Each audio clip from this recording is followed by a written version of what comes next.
Does this pineapple scent from Gallagher Fragrances stand up to some of the best in the game? Find out next.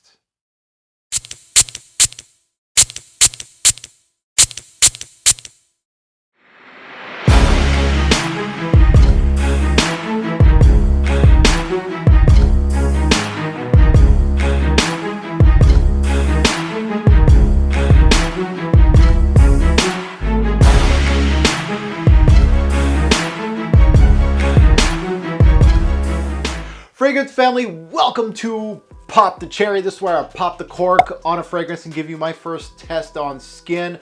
I've worn this fragrance right here as my scent of the day today, and I'm going to inform you how it went.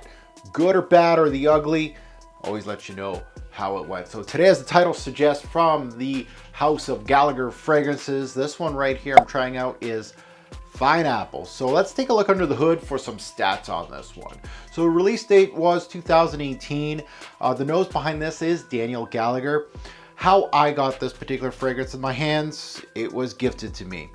Major notes to my nose are, well, they're listed on the bottle, so it kind of helps. We have some green apple, pineapple, and I felt like the ambrette is a major factor in this particular fragrance. So it is my scent of the day.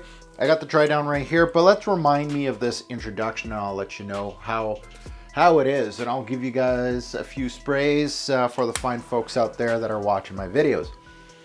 Up top, Gallagher Fragrances, Daniel does his thing with the pineapple. I gotta say, this is really the most authentic pineapple I've ever smelt in a fragrance. The reason why is the opening of it is so authentic that it has that cheesy factor that pineapple does when you cut it up. It has a cheesy smell to the fragrance, to the aroma, and Gallagher Fragrances hits that cheesy fragrance. I don't know how they did it, but very well done. So that is the most prominent note to my nose, is that pineapple, and it does give that cheesy quality.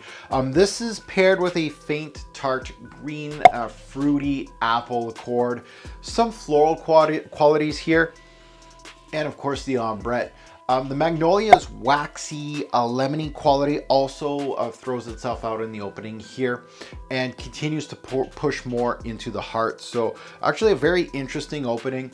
Again, with a lot of fragrances that have pineapple in them, they always get compared to Aventus. This is nowhere near what Aventus is as far as spectrum goes. Aventus goes in a way different direction.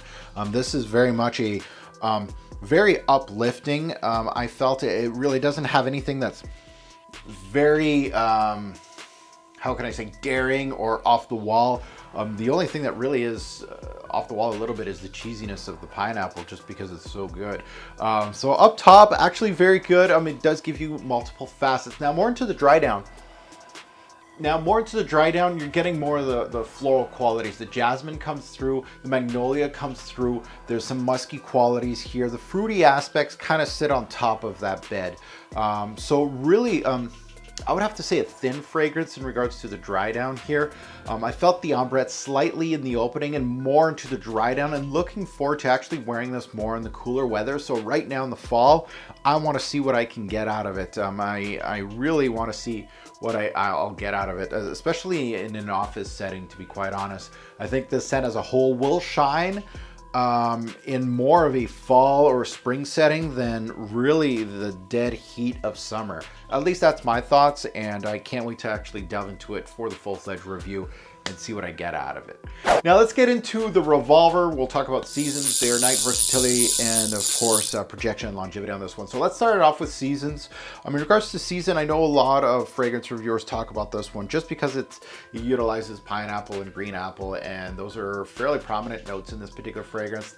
All they're thinking about is fruity. I see a lot of florals in here, some musk here. I really feel like it's more geared towards fall and spring than the dead heat of summer. I'm not saying that it's wrong that you can definitely wear this in the summer, but I see that getting that stigma of just a summer scent. I don't see it. I think this is almost a signature scent per se going into the office, but more of a fruity casual scent for fall, spring, that I can see maybe summer nights, things like that. A day or night, mostly a daytime scent. I really don't think it has that. To me, it doesn't have that sexy appeal that I would go and wear this on a date or something like that. It's more just the workhorse for me.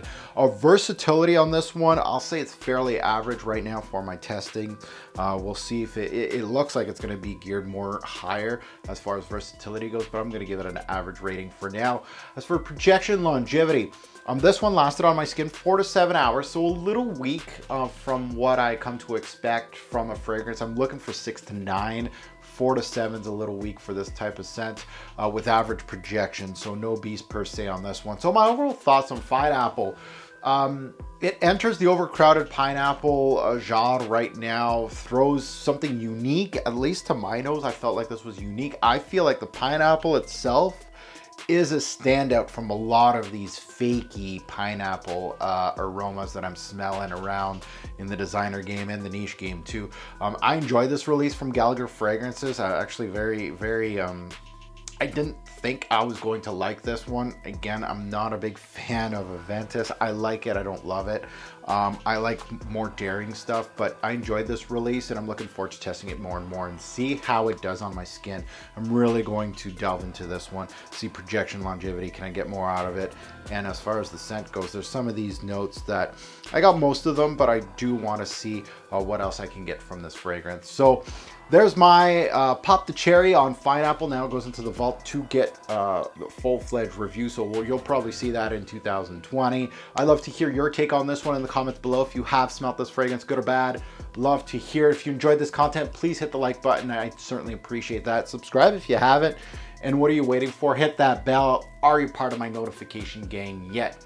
I am on Twitter, Instagram, and Facebook too. It is of course, my YouTube handle, Robes08. You can search me on all those platforms. You'll find me. I'd also have a Facebook group called Fragrance Guru Nation. We're up to 16,500 members right now, where we discuss fragrances, new releases, people buy and sell on there. So join us today.